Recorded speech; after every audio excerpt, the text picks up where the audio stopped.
aplikasyon bilang kapalit ni Ombudsman Samuel Martires na magre-retiro po ngayong buwan. Eden Santos sa balita niya.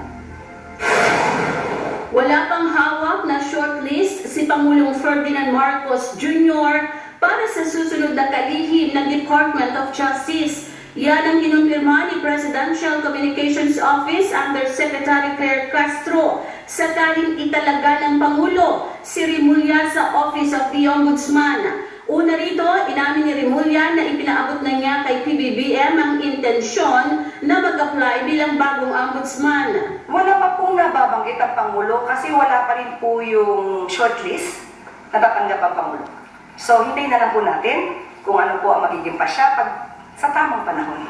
Nakatakdang magretiro si Ombudsman Samuel Martires sa buwang ito. As of now, wala pa po tayo nakukuhang detalye kasi wala pa rin po short notice para po sa posisyon ng Ombudsman. Eden Santos para sa Mata ng Agila. Matapat.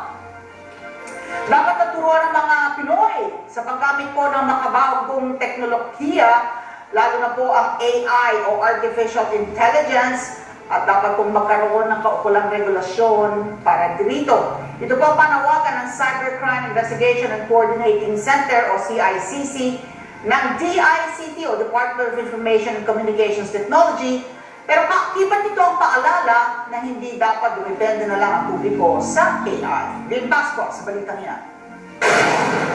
Bumuo ng regulasyon sa users sa paggamit ng makabagong teknolohiya. Ito ang suhestyon ng Cybercrime Investigation and Coordinating Center ng Department of Information and Communications Technology o DICT dahil sa paggamit ng Artificial Intelligence o AI sa